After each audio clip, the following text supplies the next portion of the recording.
Welcome to online study. आज के online study में हम लोग एनालॉग इलेक्ट्रॉनिक्स का न्यू टॉपिक पढ़ेंगे जिसका नाम है reverse biasing of PN junction. इससे पहले मैंने पीएन जंक्शन के फॉरवर्ड बायसिंग को बताया था। उसमें ऐसा था कि पी टाइप को बैटरी के पॉजिटिव टर्मिनल से और एन टाइप को बैटरी के नेगेटिव टर्मिनल से कनेक्ट करते थे। तो वो चीज़ें मैंने एक्सप्लेन करी थी कि किस तरीके से जब हम पी टाइप को बैटरी के पॉजिटिव टर्मिनल से और एन टाइप के बैटरी के नेगेटिव टर्मिनल से कनेक्ट करते हैं तो करंट का फ्लो होता है फॉरवर्ड डायरेक्शन में, यानी कि और उस समय डिप्लीशन रीजन आपका क्या हो जाता था, उसकी विड्थ बहुत पतली हो जाती थी। लेकिन आज हम पढ़ेंगे कि जब पी टाइप को रिवर्स बायस में कनेक्ट करते हैं तो होता क्या है। सबसे पहले आप बिना बायसिंग का देखिए पीएन जंक्शन डायोड, ये पी टाइप है और इधर हमने एन टाइप शो करा हुआ है। पी टाइप में आपको पता है कि मेजॉरिटी कैरियर होल्स होते हैं और ये जो नेगेटिव साइन दिखाया गया है ये आपके एक्सेप्टर आयन है और कुछ माइनॉरिटी कैरियर के रूप में इलेक्ट्रॉन होते हैं जो कि मैंने शो करा हुआ है। उसी तरीके से एन टाइप में भी आप देख सकते हो आपका इलेक्ट्रॉन मेजॉरिटी कैरियर है और अगर पॉजिटिव चार्ज दिखा गया तो ये पॉजिटिव चार्ज क्या है, ये डोनर आयन है, ठीक है, और माइनॉरिटी कैरियर के रूप में होल्स है। तो ये तो नॉर्मल था बिना बायसिंग के केस में। लेकिन जब हम देखिए रिवर्स बायसिंग में कनेक्ट करते हैं तो होता है क्या, रिवर्स बायसिंग में हम जस्ट अपोजिट कनेक्ट करते हैं फॉरवर्ड बायसिंग के, यानी पी टाइप को बैटरी के नेगेटिव टर्मिनल से और एन टाइप को बैटरी के पॉजिटिव टर्मिनल से कनेक्ट कर देते हैं। तो ऐसा करने से होता क्या है, जब हम पी को बैटरी के नेगेटिव टाइप से नेगेटिव टर्मिनल से कनेक्ट करते हैं तो उस केस में देखिए जो ये होल्स है, होल्स कहाँ अट्रैक्ट होगा, होल्स बैटरी के नेगेटिव टर्मिनल की ओर अट्रैक्ट होगा, ठीक है।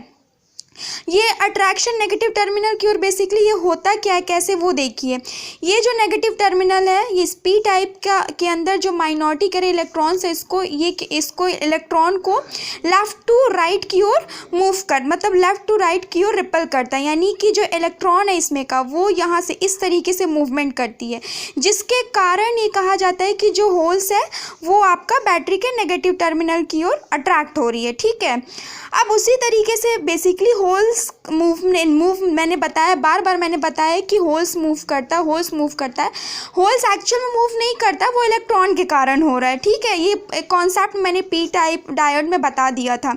अब इसी तरीके से अगर मैं यहाँ इलेक्ट्रॉन को देखती हूँ एन टाइप में, तो देखिए इलेक्ट्रॉन में मतलब एन टाइप में होता क्या है कि इलेक्ट्रॉन ये बैटरी के पॉजिटिव टर्मिनल की ओर अट्रैक्ट होता है, क्योंकि इलेक्ट्रॉन का डायरेक्शन कहाँ से कहाँ तक होता है, नेगेटिव से पॉजिटिव की ओर। तो उसी तरीके से ये जो इलेक्ट्रॉन है वो बैटरी के नेगेटिव टर्मिनल की ओर अट्रैक्ट हुआ। तो देखिए बच्चों ऐसा करने से होता क्या है, आप खुद सोचो कि अगर मैक्सिमम इधर से इलेक्ट्रॉन अट्रैक्ट होना शुरू किया और होल्स भी आपका इधर बैटरी के नेगेटिव टर्मिनल की ओर, क्योंकि इलेक्ट्रॉन क्या हो रहा है वो आपका लेफ्ट टू राइट शिफ्ट हो रहा है, ठीक है। तो इससे जो डिप्लीशन रीजन है ना, आपकी जो डिप्लीशन रीजन उसकी विड्थ इंक्रीज हो जाएगी, ठीक है, क्योंकि जो चार्ज कैरियर है वो चार्ज कैरियर जस्ट अपोजिट मतलब कि बैटरी की ओर अट्रैक्ट होना शुरू कर दिया, तो उतनी कमी हो गई तो इस जंक्शन से दूर होना शुरू हो गया, यानी कि अब जो एन टाइप का मेजॉरिटी कैरियर है और पी टाइप का जो मेजॉरिटी कैरियर है इस जंक्शन को क्रॉस नहीं कर पा रहा है, ठीक है।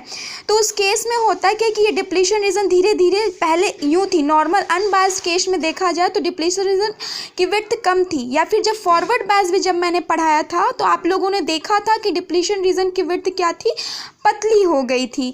बट यहाँ पे क्या होगा, डिप्लीशन रीजन की विड्थ क्या हो जाएगी, वो चौड़ी हो जाएगी, ठीक है। अब ऐसा करने से एक बैरियर यहाँ पे जो मतलब कह लीजिए कि कैरियर जो है वो जंक्शन को क्रॉस नहीं कर पा रहे हैं, जो मेजॉरिटी कैरियर के कारण करंट फ्लो होता है वो जंक्शन को क्रॉस नहीं कर पा रहा है, जिसके कारण इसमें करंट फ्लो नहीं होता है। तो ये आपका रिवर्स बायस है, तभी कहा जाता है कि पीएन जंक्शन में जब वो रिवर्स बायस के केस में होता है तो करंट फ्लो नहीं हो पाता। इसके पीछे रीज़न यही है क्योंकि इसमें डिप्लीशन रीजन की विड्थ इतनी ज़्यादा हो गई जिसके कारण कि जो मेजॉरिटी कैरियर अब यहाँ से इसको क्रॉस ही नहीं कर पाएगा, इस जंक्शन को क्रॉस करना इसके लिए इतना आसान नहीं है, ठीक है। लेकिन कभी कभी क्या होता है कि इसमें कुछ माइनॉरिटी मैंने पहले भी बताया था कि फिर भी लीकेज करंट फ्लो होता रहता है। लीकेज करंट क्यों फ्लो होता है, माइनॉरिटी कैरियर के कारण, ठीक है। मतलब अगर यहाँ से आप ध्यान से देखिए पी टाइप में माइनॉरिटी कैरियर क्या होते हैं, इलेक्ट्रॉन होते हैं। होल्स के कंपैरिजन इलेक्ट्रॉन बहुत कम होंगे क्योंकि ये माइनॉरिटी कैरियर है, ठीक है। और एन टाइप में आपका जो माइनॉरिटी कैरियर होगा वो होल्स होगा। तो अगर हम यहाँ पे इलेक्ट्रॉन को देखें तो जब एक कंडीशन ऐसी आती कि मान लीजिए हमने यहाँ पे वोल्टेज इंक्रीज़ किया, अगर हम वोल्टेज को यहाँ बढ़ाते हैं तो उस वोल्टेज के बढ़ाने के कारण ये जो माइनॉरिटी कैरियर इलेक्ट्रॉन ये इलेक्ट्रॉन है, मान लीजिए मैंने ई से दिखा है, इस इलेक्ट्रॉन को हाई काइनेटिक एनर्जी प्राप्त होता है जब मैंने यहाँ के वोल्टेज को इंक्रीज़ किया। तो जब इस इलेक्ट्रॉन को यानी जो माइनॉरिटी कैरियर है इसको हाई काइनेटिक एनर्जी प्राप्त हो गया तो ये क्या करेगा, उस केस में इस जंक्शन को क्रॉस करेगा, यानी यहाँ से यहाँ तक जाने की कोशिश करेगा, ठीक है। और बढ़ाते चले जाएंगे तो इस तरीके से जो माइनॉरिटी कैरियर है वो इस जंक्शन को क्रॉस करेंगे। और इसके अंदर होता क्या है कि मान लीजिए जंक्शन के पास जो आपका एटम होता है ना, एटम जैसे इसके अंदर मान लीजिए एटम है, जैसे सिलिकॉन की एटम की बात करें तो इसके आउटर मोस्ट ऑर्बिट में नंबर ऑफ वैलेंस इलेक्ट्रॉन कितने हो गए, 1 2 3 4। तो ये जो हाई काइनेटिक वाला इलेक्ट्रॉन हो गया, इस इलेक्ट्रॉन की अगर मैं बात करूं जो माइनॉरिटी कैरियर के रूप में है, तो ये जब इसको नॉक करता है यानी कि सिलिकॉन एटम का जो वैलेंस इलेक्ट्रॉन है इसको जब नॉक करेगा तो ये वैलेंस इलेक्ट्रॉन कहाँ जाने की को फ्री हो जाएगा, ठीक है, फ्री हो जाएगा और ये कंडक्शन बैंड में जाएगा। मतलब टोटली कहने का मतलब जब ये फ्री हो जाएगा तो ये कंडक्ट करने के लिए प्रिपेयर होगा। फिर अगर मान लीजिए कि ये इलेक्ट्रॉन फ्री हुआ तो फिर से ये दूसरे एटम के वैलेंस बॉन्ड पे फिर से नॉक करना शुरू करेगा क्योंकि उसकी भी तो आउटर मोस्ट ऑर्बिट के इलेक्ट्रॉन की काइनेटिक एनर्जी इंक्रीज कर गई। तो इस तरीके से करते करते होता क्या है कि नंबर ऑफ ह्यूज अमाउंट में इलेक्ट्रॉन की संख्या नंबर ऑफ इलेक्ट्रॉन्स इंक्रीज कर गए जिसके कारण आपका करंट फ्लो हो रहा है, ठीक है। तो टोटली मिला के कहने का मतलब कि सिचुएशन इतने कि इलेक्ट्रॉन्स जो फ्री इलेक्ट्रॉन्स की संख्या इस तरीके से बढ़ गई जिसके कारण इस जंक्शन पे एवलांचे ब्रेकडाउन हो जाता है। एवलांचे ब्रेकडाउन यही प्रोसेस होता है कि यहाँ से मान लीजिए माइनॉरिटी कैरियर इलेक्ट्रॉन हुआ, उसको अगर हमने यहाँ पे वोल्टेज बढ़ाया, मतलब इतना वोल्टेज बढ़ा दिया कि ब्रेकडाउन होने के लिए सफिशिएंट है, तो इसको हाई काइनेटिक एनर्जी मिली। जब ये हाई काइनेटिक एनर्जी इसके अंदर जो एटम है, एटम के जो कोवैलेंट बॉन्ड को ब्रेक करता है, कैसे करता है ये मैंने बताया है। तो इस तरीके से ये एटम से जो इलेक्ट्रॉन निकलेंगे, ठीक है, उसकी भी बहुत हाई काइनेटिक एनर्जी होगी। तो अब इसमें मल्टीप्लिकेशंस के रूप में इलेक्ट्रॉन निकलना, फ्री इलेक्ट्रॉन होना शुरू होते हैं जिसके कारण इसमें करंट फ्लो होना शुरू हो जाती है। अब देखिए इलेक्ट्रॉन की डायरेक्शन अगर हम देखें तो यूँ है इलेक्ट्रॉन की डायरेक्शन ना, तो ये तो इलेक्ट्रॉन की डायरेक्शन हो गया। अब इलेक्ट्रॉन के कारण जो करंट फ्लो हो रही है वो इसके जस्ट अपोजिट यूँ फ्लो करना शुरू करेगी, ठीक है।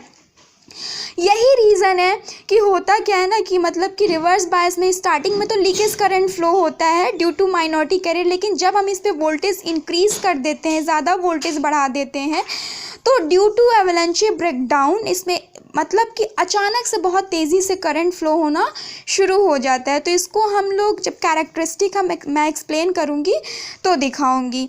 तो लेकिन फिर भी हम लोग कहते हैं कि जो डायोड होता है उसमें फॉरवर्ड बायस में करंट फ्लो होता है। ये जो हमने करा है एवलांचे ब्रेकडाउन करा के ह्यूज अमाउंट में करंट तो फ्लो करा दिया, लेकिन ये सेफ़ नहीं होता है क्योंकि इससे आपका जो डिवाइस है वो बर्न कर जाता है, ठीक है।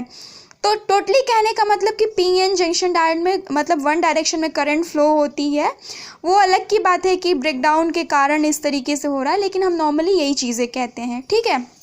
और अगर अगर हम बायसिंग की बात करें तो लीकेज करंट फ्लो होता है जब तक कि हम इस पर एक सफिशिएंट अमाउंट में इस पर वोल्टेज इंक्रीज़ ना करते चले जाएं, इंक्रीज़ है। तो ये तो केस है ना जो मैंने किया है, बट ऐसे नॉर्मली तो फॉरवर्ड बायस में ही कहा जाता है कि करंट फ्लो होता है, ठीक है। तो यही चीज़ें देखिए मैंने नोट्स में लिखा, आप इसको लिख लेना। यहाँ पर मैंने लाइन बाई लाइन लिख दिया। जब डायोड के पी रीजन को बैटरी के नेगेटिव टर्मिनल से, देखिए मैंने बैटरी के नेगेटिव टर्मिनल से कनेक्ट किया और इस एन टाइप को बैटरी के पॉजिटिव टर्मिनल से कनेक्ट किया। तो ठीक है, तो ये तो था आपका मतलब कि रिवर्स बायसिंग, इसको और अच्छे से पढ़ लीजिएगा। और यहाँ पे सेकंड नंबर में लिखा है रिवर्स बायस में अप्लाइड वोल्टेज बैरियर को सपोर्ट करती है। अब देखिए बैरियर को सपोर्ट कैसे करती है, यही चीज़ें मुझे देखनी है। यहाँ पे जो बैरियर पोटेंशियल थी उसकी डायरेक्शन देखिए, यहाँ पे नेगेटिव बैटरी और ये पॉजिटिव, ये खुद की इसके अंदर यानी कि जो खुद से क्रिएट हो जाता है वो बैरियर पोटेंशियल होता है। और यहाँ पे जो मैंने वोल्टेज अप्लाई की है उसकी भी देखिए नेगेटिव पॉजिटिव, यानी कि टोटली मिला के करंट जो फ्लो होगी एवलांचे ब्रेकडाउन के कारण वो आपका कहाँ से होगा, पॉजिटिव टू नेगेटिव। और इसमें भी देखिए इसके कारण जो करंट फ्लो होगी वो यूँ, और इसके कारण भी जो करंट फ्लो होगी वो टोटली मिला के दोनों की डायरेक्शन सेम है, इसलिए ये क्या करती है, बैरियर पोटेंशियल को सपोर्ट करती है। और जब सपोर्ट करती है तो इसके कारण भी ये जो बैरियर पोटेंशियल की विड्थ इंक्रीज कर जाती है। विड्थ क्यों इंक्रीज करती है ये मैंने बताया है कि किस तरीके से, प्रोसेसिंग स्टार्टिंग में ही मैंने बता दिया। ठीक है, तो वही चीज़ें मैंने लिखा है कि सपोर्ट करती है वह बैरियर के सेम डायरेक्शन में होती है जैसा मैंने दिखाया। फिर देखिए रिवर्स बायस में अप्लाइड वोल्टेज पी एरिया के मेजॉरिटी कैरियर होल तथा एन रीजन के मेजॉरिटी कैरियर इलेक्ट्रॉन को जंक्शन से अपोजिट डायरेक्शन में अट्रैक्ट करती है। जंक्शन से अपोजिट डायरेक्शन में अट्रैक्ट करती है, वही चीज़ें देखिए ये जंक्शन है पी टाइप्स का होल्स है, ये इधर की ओर तो कहीं से मूवमेंट नहीं हो रही ना, मतलब कि अगर मान लीजिए लेफ्ट टू राइट मूवमेंट करती तब हम कहते हैं कि जंक्शन की ओर मूव कर रही है, बट जंक्शन से अपोजिट डायरेक्शन का मतलब कि यूँ डायरेक्शन में। ठीक है, और बच्चों होल्स की मूवमेंट क्या होता है, क्यों होता है, ये मैंने बहुत पहले बता दिया है। इलेक्ट्रॉन के कारण, बेसिकली वो इलेक्ट्रॉन के कारण ही होता है, क्योंकि इलेक्ट्रॉन उसकी जगह आता है वो, तब हम कहते हैं कि होल। एक्चुअल में होल्स की मूवमेंट वाली जो कॉन्सेप्ट है वो अलग है। ठीक है, बट हम हर जगह वो चीज़ें तो नहीं कहते रहेंगे ना, हमें इसलिए हम पढ़ने के लिए कहते हैं कि होल्स की मूवमेंट, बट होल्स की मूवमेंट नहीं होती है, लेकिन हमें यहाँ पढ़ना है। इसी तरीके से अगर हम एन टाइप की बात करें तो एन टाइप में भी अगर इलेक्ट्रॉन को फॉरवर्ड वाइज में क्या था, राइट टू लेफ्ट मूव कर रहा था, जंक्शन की ओर मूव करने की कोशिश कर रहा था, लेकिन यहाँ पे जो इलेक्ट्रॉन है वो कहाँ पे मूव किया, जंक्शन से दूर, यानी अपोजिट डायरेक्शन, यानी इधर की ओर, बैटरी की ओर। तभी यहाँ पे मैंने लिखा हुआ है कि रिवर्स बायस में अप्लाइड वोल्टेज पी एरिया के मेजॉरिटी कैरियर तथा एन रीजन के मेजॉरिटी कैरियर को जंक्शन से अपोजिट डायरेक्शन में अट्रैक्ट करती है, जिससे कि डिप्लीशन रीजन की विड्थ बढ़ गई। ठीक है, और देखिए यहाँ पे मैंने जो नोट्स लिखा हुआ है कि रिवर्स बायस में माइनॉरिटी कैरियर के जंक्शन को क्रॉस करते हैं, जिसके कारण बहुत कम करंट फ्लो होती है, जिसे लीकेज करंट कहते हैं। ठीक है, रिवर्स करंट की वैल्यू सिलिकॉन के लिए जो होती है रिवर्स करंट की वैल्यू 10⁻⁻9 एम्पियर में, तथा जर्मेनियम के लिए मैंने माइक्रो एम्पियर में बताया। इसे रिवर्स सैचुरेशन करंट भी कहते हैं। लेकिन जब हम यहाँ के टेम्परेचर को इंक्रीज कर देते हैं बच्चों, तो वो वही मैंने बताया ना, एवलांचे ब्रेकडाउन हो जाता है। ठीक है, तो ये तो था रिवर्स बायस। अब देखिए रिवर्स बायस में ही दो तरीके के आपके ब्रेकडाउन होता है। अब देखिए रिवर्स ब्रेकडाउन होता क्या है, जिसको हम लोग हिंदी में उत्क्रम भंजन कहते हैं। मैंने लिखा रिवर्स वोल्टेज की एक निश्चित वैल्यू, मतलब कि ये जो ब्रेकडाउन हुआ, पहले ये बताओ जो ये ब्रेकडाउन हुआ, एवलांचे ब्रेकडाउन चूंकि यहाँ पे हुआ ना, तो वो एक सफिशिएंट, एक कह लीजिए डेफिनेट वोल्टेज पे ही तो होगा ना, यानी कि जिस डेफिनेट वोल्टेज पर ब्रेकडाउन होता है, मतलब जिस डेफिनेट वोल्टेज पे आपका ब्रेकडाउन होता है, यानी कि करंट बहुत तेज़ी से इंक्रीमेंट करती है, वो क्या कहलाता है, ब्रेकडाउन वोल्टेज कहलाता है। ठीक है, वही मैंने लिखा है कि रिवर्स ब्रेकडाउन वोल्टेज की एक डेफिनेट वैल्यू पर करंट के तेज़ी से इंक्रीमेंट होने की प्रोसेस को ब्रेकडाउन कहते हैं। ठीक है, वह वोल्टेज जिस पर यह ब्रेकडाउन होता है ब्रेकडाउन वोल्टेज कहलाता है। ठीक है, वो आपका ब्रेकडाउन कहलाएगा। अब हमें रिवर्स ब्रेकडाउन कितने टाइप के होते हैं जो जंक्शन में ब्रेकडाउन होते हैं, वो there are 2 types of breakdown, first avalanche breakdown और सेकंड जेनर ब्रेकडाउन। ठीक है, तो अब एवलांचे ब्रेकडाउन पढ़ेंगे। एवलांचे ब्रेकडाउन इसी में मैंने एक्सप्लेन कर दिया था, लेकिन अलग से भी आता है जेनर और एवलांचे ब्रेकडाउन में डिफरेंस बताइए, तो समझ लीजिए। पहले एवलांचे ब्रेकडाउन क्या होता है कि हाई वोल्टेज के कारण, इसमें वोल्टेज हमें हाई देनी पड़ती है रिवर्स, लेकिन ये रिवर्स बायस में, फॉरवर्ड बायस में एवलांचे ब्रेकडाउन नहीं, फॉरवर्ड बायस में जेनर ब्रेकडाउन या एवलांचे ये सब ब्रेकडाउन नहीं होता है। ठीक है, ये दोनों ब्रेकडाउन रिवर्स बायस नहीं होता, लेकिन उसमें हाई वोल्टेज के कारण minority carrier high kinetic energy प्राप्त कर लेता है। जैसे मैंने बताया था ना, हाई वोल्टेज में किस तरीके से जो पी टाइप का माइनॉरिटी कैरियर इलेक्ट्रॉन है वो हाई काइनेटिक एनर्जी प्राप्त कर लेते हैं जब ये क्रिस्टल एटम से कोलाइड करते हैं। यानी कि मैंने बताया था अभी कि इसके अंदर जो क्रिस्टल एटम है, सिलिकॉन का मैंने एक एटम लिया है, तो उसके एटम से जब कोलाइड करते हैं, टक्कर करते हैं, ठीक है, तो इलेक्ट्रॉन होल क्रिएट होता है। इलेक्ट्रॉन होल कैसे क्रिएट होता है, वही मैंने बताया कि यहाँ पे इन्होंने इसको फ्री किया। ठीक है, तो उस फ्री करने के कारण उसमें होल्स क्रिएट हो गया, तो उस तरीके से क्रिएट हो जाता है। फ्री चार्ज कैरियर, अब ये जो फ्री चार्ज कैरियर है यानी कि जो इलेक्ट्रॉन है वो हाई काइनेटिक एनर्जी प्राप्त कर लिया, यानी कि यहाँ से जो इलेक्ट्रॉन था ये फ्री तो हो गया लेकिन इसको बहुत हाई काइनेटिक एनर्जी मिल गई। अब ये हाई काइनेटिक एनर्जी क्या करेगा, दूसरे क्रिस्टल एटम, सिलिकॉन के दूसरे क्रिस्टल एटम से कोलाइड करेगा, फिर उसको फ्री करेगा उसके इलेक्ट्रॉन को, जिसके कारण वो मतलब कि कंडक्शन के लिए प्रिपेयर हो जाए। ठीक है, और इलेक्ट्रॉन होल फिर से मल्टीप्लिकेशन के फॉर्म में क्रिएट होते हैं और यह प्रोसेस ऐसे चलता रहता है ना। और ऐसा प्रोसेस चलने के कारण ह्यूज अमाउंट में करंट का फ्लो हो जाता है और जिसके कारण और क्या होता है उस समय मतलब जंक्शन के पास एक ब्रेकडाउन होता है जिसके कारण ह्यूज अमाउंट में करंट फ्लो होता है और इसे ही हम लोग क्या कहते हैं, एवलांचे ब्रेकडाउन कहते हैं। ठीक है, ये नोट्स मैंने करा हुआ है, आपको आप देख लीजिएगा। तो ये था एवलांचे ब्रेकडाउन। अब सेकंड हम लोग पढ़ेंगे जेनर ब्रेकडाउन के बारे में। तो जेनर ब्रेकडाउन क्या होता है वो देखिए। जेनर ब्रेकडाउन में बहुत ज़्यादा वोल्टेज बढ़ाने की ज़रूरत नहीं होती, रिवर्स वोल्टेज। उसमें क्या होता है ना कि जो डोपिंग होता है, हम क्या करते हैं भाई, अगर इम्प्योर एक्सट्रिंजिक सेमीकंडक्टर में क्या करते हैं, डोपिंग के कारण ही तो करंट फ्लो हो रही है ना, तो इसमें क्या करते हैं, डोपिंग ज़्यादा बढ़ा देते हैं। जब हम डोपिंग ज़्यादा बढ़ा दें, जितनी इम्प्योरिटी मिक्स करेंगे तो ऐसी इम्प्योरिटी मिक्स करने के कारण जो उसमें इलेक्ट्रिक फील्ड होता है वो इंक्रीज़ करता है और डिप्लीशन रीजन मतलब कह लीजिए पतला हो जाता है। तो एवलांचे ब्रेकडाउन में जितनी वोल्टेज हम यहाँ अप्लाई कर रहे थे ना, जितनी वोल्टेज देखिए, एवलांचे ब्रेकडाउन के लिए मान लीजिए मैंने 8 वोल्ट से ज़्यादा वोल्टेज अप्लाई किया, लेकिन जेनर ब्रेकडाउन में एवलांचे ब्रेकडाउन के लिए जो वोल्टेज अप्लाई किया उससे कम ही वोल्टेज पे ये क्या होता है, ब्रेकडाउन कर जाता है, क्योंकि इसमें डोपिंग ज़्यादा है और इम्प्योरिटी मिक्स करने के कारण यहाँ पे जो इलेक्ट्रिक फील्ड है वो ज़्यादा क्रिएट हो जाता है। ठीक है, जिसके कारण आपका मतलब करंट, ह्यूज अमाउंट में करंट फ्लो होना शुरू हो जाता है। तो वही चीज़ें मैंने लिखा और इसे क्या कहते हैं हम लोग, जेनर ब्रेकडाउन करते हैं। अब देखिए इलेक्ट्रिक फील्ड ज़्यादा क्रिएट होने का मतलब मैं बताती हूँ होता क्या है, फिर से समझिए कि यहाँ पे जेनर ब्रेकडाउन में हमने क्या किया, इसमें डोपिंग ज़्यादा कर दिया है। अब इम्प्योरिटी मिक्स कर दोगे तो इम्प्योरिटी मिक्स करने का मतलब ही कि उसकी कंडक्टिविटी को पहले से इंक्रीज़ करना और यहाँ पर जो इलेक्ट्रिक फील्ड है वो थोड़ा ज़्यादा हो जाना। ठीक है, इलेक्ट्रिक फील्ड है वो भी हमने क्या कर दिया, इंक्रीज़ कर दिया।